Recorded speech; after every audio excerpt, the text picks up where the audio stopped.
English बोलते हो अच्छी? बोलो। How are you, sir? I'm fine. जैसे हम बहन को ऐसे बोलते सिस्टर। अच्छा, कहाँ के हो? அது ஒரு பரபரப்பான சாலை.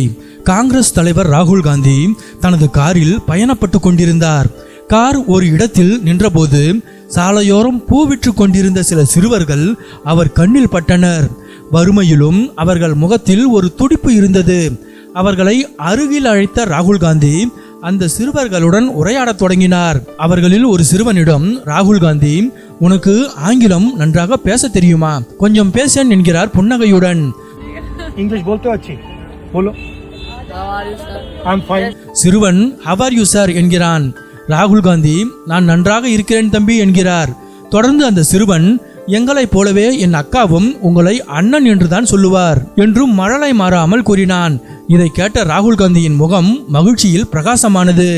ராகுல் காந்தி சிறுவர்களிடம், நீங்க எங்கிருந்து வர்றீங்க என்று கேட்டார். அவர்களுள் ஒரு சிறுவன், நாங்க ராஜஸ்தான் மாநிலம்.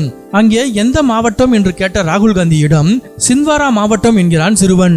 அந்த சிறுவனின் சுறுசுறுப்பையும் தெளிவான பேச்சையும் கண்டு வியந்த ராகுல் காந்தி அன்போடு ஒரு மிட்டாயை எடுத்து அவனிடம் நீட்டினார்.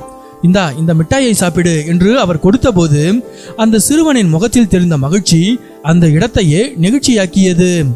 அரசியல் களத்தில் எத்தனையோ சவால்களை சந்தித்தாலும் சாலையோரம் நிற்கும் சாமானிய சிறுவர்களிடம் காட்டும் இந்த எளிமைதான் ராகுல் காந்தியை பலருக்கும் நெருக்கமாக்குகிறது.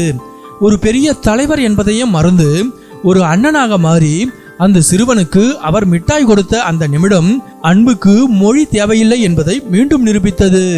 சிறுவர்களிடம் ராகுல் காந்தி நிகழ்த்திய இந்த குட்டி உரையாடல் இப்போது சமூக வலைதளங்களில் பலரது இதயங்களையும் வென்று வருகிறது.